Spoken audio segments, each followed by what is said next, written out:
नमस्कार, मैं हूं प्रशांत चरहे और आप देख रहे हैं बिहार चुनाव पर IBN 7 की खास कवरेज पाटलिपुत्र का महासंग्राम। और इस बुलेटिन में बिहार चुनाव से जुड़ी हर खबर होगी और होंगे उस खबर के तमाम पहलू। नेताओं के सियासी बाण भी खूब होंगे और विवादास्पद बयान भी सामने आएंगे। लेकिन पाटलिपुत्र का महासंग्राम की हम करें शुरुआत, उससे पहले देखते हैं इस वक्त की सुर्खियां। गलती से भी अगर भारतीय जनता पार्टी बिहार में हार गई तो जय पराजय तो बिहार में होगी, फटाके पाकिस्तान में जाकर चलेंगे। अमित शाह नरभक्षी जो है भाजपा का जो अध्यक्ष है, ये बिल्कुल पागल हो गया है। पूरे बिहारी लोगों को इसने अपमानित किया है। अमित शाह, तुम कौन जात का हो? तुम अपना जाति बताओ अमित शाह, और कौन धर्म तुम मानता है? लालू यादव, नीतीश कुमार, ये लोग आतंकवादियों को संरक्षण देने का काम कर रहे हैं। पाकिस्तान से क्या लेना देना है? आप इसी तरीके की राजनीति करते हो, लेकिन देश के लोग इसे समझने लगे। देखिए साहब, कोई गलत तो नहीं कहा। एक ओवैसी नहीं, कई ओवैसी यहाँ खड़े हो गए हैं जिनके अंदर जिन्ना का जिन प्रवेश कर गया है।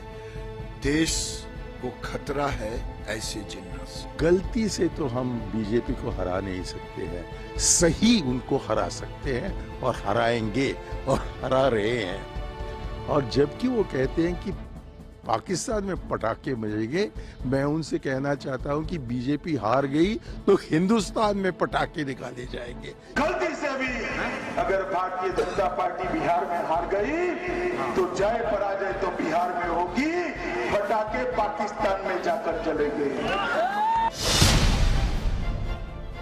दो चीजें तय हैं, एक तो बीजेपी हार रही है, दूसरा दिवाली हिंदुओं में मनाई जाती है, मुसलमानों में नहीं। उनकी जानकारियां भी कम हैं। नंबर 3, ये बिहार के पिछड़े दलितों और गरीबों का अपमान है, जिनको पाकिस्तान के साथ आप इक्वेट कर रहे हैं। उनके खिलाफ प्राथमिकी दर्ज हो और उन्हें बिहार चुनाव में कैंपेन से रोका। अमित शाह जी ने बिहार की एक रैली में जो पाकिस्तान के विषय में टिप्पणी करी वो सही है। पाकिस्तान में पटाखे छोड़े जाएंगे, ये कोई गाली गलौज है क्या? जो विज्ञापन निकला है, आप देखे होंगे, आप सारे अखबारों में कल, वो भी बिल्कुल आपत्तिजनक है, घोर आपत्तिजनक और निराशा हताशा का परिचायक है। फिर सोसाइटी में कम्युनल बात और हमारी सद्भावना को बिगाड़ना चाहता है। लेकिन बिहार की जनता इन लोगों को धूल चटा दिया है हम लोगों को। तो गुस्से इस अंदाज में पाटलिपुत्र के महासंग्राम में सियासी बाण तो खूब छोड़े जा रहे हैं, लेकिन आज एक सियासी बाण पर बवाल मच गया।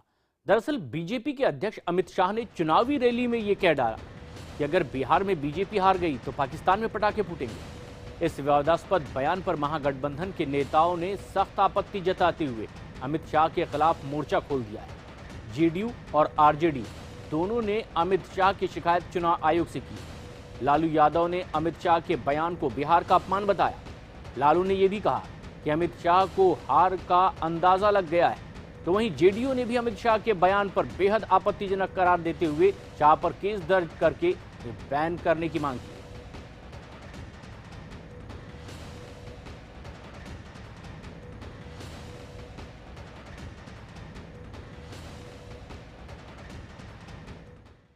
महागठबंधन ने बीजेपी के विज्ञापन पर भी गंभीर सवाल खड़े किए हैं।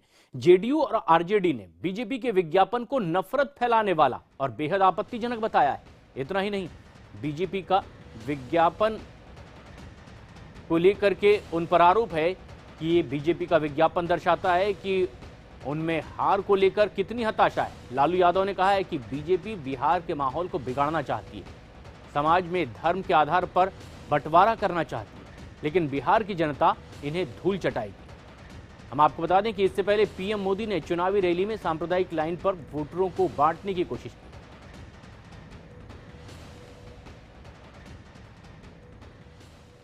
बीजेपी और अमित शाह के खिलाफ चुनाव आयोग में महागठबंधन ने शिकायत की गई और इस पर आरजेडी नेता मनोज झा ने क्या कुछ कहा है वो भी सुनिए।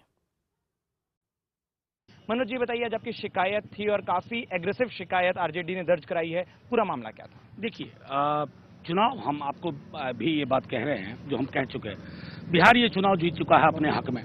बिहार के दलित गरीब ये चुनाव जीत चुके हैं, पिछड़े ये चुनाव जीत चुके हैं।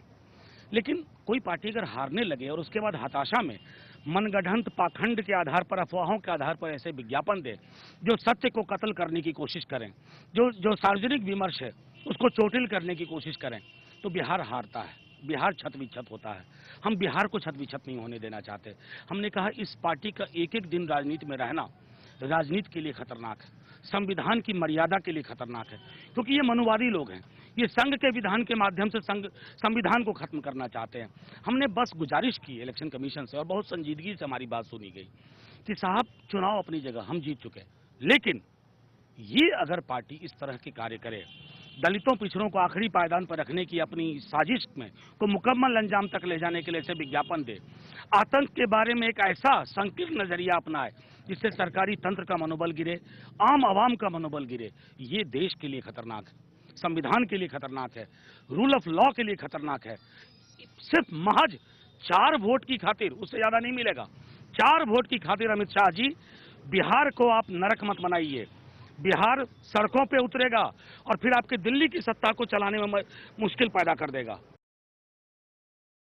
और अमित शाह के विवादास्पद बयान और बीजेपी के पोस्टरों के खिलाफ महागठबंधन के नेता जहां एक तरफ चुनाव आयोग से मिले, तो वहीं उनसे पहले ही बीजेपी के नेता महागठबंधन नेताओं के खिलाफ चुनाव दफ्तर पहुंच चुके थे।